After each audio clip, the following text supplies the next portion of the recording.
Valstybinė mokesčių inspekcija nori įpareigoti dirbančius individualiai naudoti kasos aparatus. Su tokiais pokyčiais susidurtų grožio paslaugų teikėjai, statybininkai, automobilių meistrai.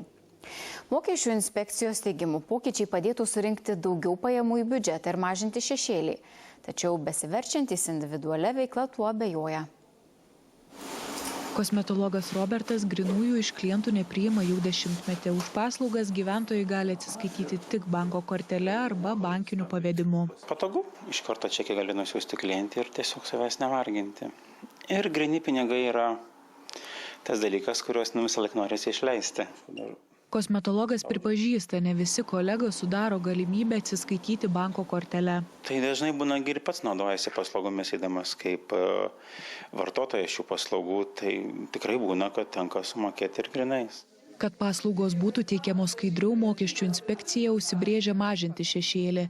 Siūlo įpareigoti, kad kasos aparatus turėtų dirbantieji su verslo liudijimu arba individualios veiklos pažyma, mat dabar daroma išimtis. Esminis siūlymas tiesiog siekis mažinti šešėlinę ekonomiką ir surinkti didesnį pajamų mokestį į biudžetą.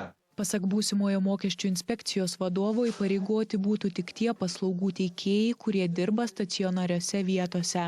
Gali būti pastatas, kioskas, vagonėlis, kilnojamas namelis. Jie gali paliesti grožio paslaugų teikėjus, automobilių remontininkus, statybininkus, konsultantus, kvalifikacijos specialistus. Idėja paslaugų teikėjų atstovų nežavi. Meistras atvyksta trumpai, ten daleiskim kažkokį langą pakeisti arba ten kažkokias duris suremontuoti ar patinkuoti.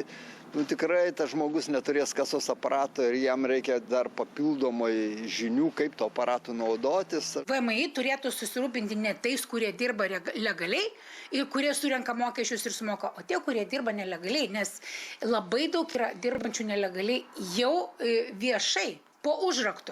Be galo didelė našta turėti asmeninius kasos aparatus ir kaip tai nepaveiks. Tai iš tikrųjų nepaveiks šešėlio, nes žmonės dirba pagal verslo liudijimą ir tų pajamų, tų mokesčių dėl to nebus daugiau sumokėta.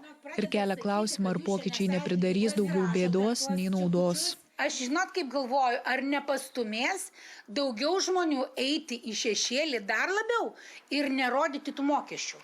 Pernai veiklą su verslo liudijimu ar individualios veiklos pažyma vykdė maždaug 370 tūkstančių gyventojų, tačiau kasos aparatus naudojo tik 8900, tai mažiau nei 3% paslaugų teikėjų. Šešėlis ir ypatingai individualioje veikloje vis dar yra didelė problema. VMI rodo, kad jeigu statybų sektorių individualią veiklą vykdantis uždirba vos 500 eurų per mėnesį, mes suprantam, kad taip negali būti. Tačiau konfederacijos prezidentas svarsto, ar sprendimas bus veiksmingas. Du žmonės gali susitarti ir vis dėlto atsiskaityti grynais pinigais ir nemokėti mokesčių, bet tikriausiai tam tikras ir spaudimas ir tam tikra žinutė turi būti tiem, kurie vis dėlto nesąžiningai elgiasi. Buhalterių ir auditorių asociacijos prezidentė sako, pirmiausia reikėtų stiprinti mokesčių kontrolę. Jeigu gyventojas pasistatė namą už 1 milijoną, o deklaruoja, kad gavo pajamų tik 20 000, tai tada mokesčių inspekcija blogai atlieka darbą. Jis turėtų tuos asmenis sugaudyti, o neįvesti kasos aparatus. Mokesčių inspekcija siūlymą pateikė Finansų ministerijai. Šie atsakymą raštu išdėstė, kad visų pirma vertins, kokią įtaką pokyčiai darytų biudžeto pajamoms, verslui, šešėliniai ekonomikai.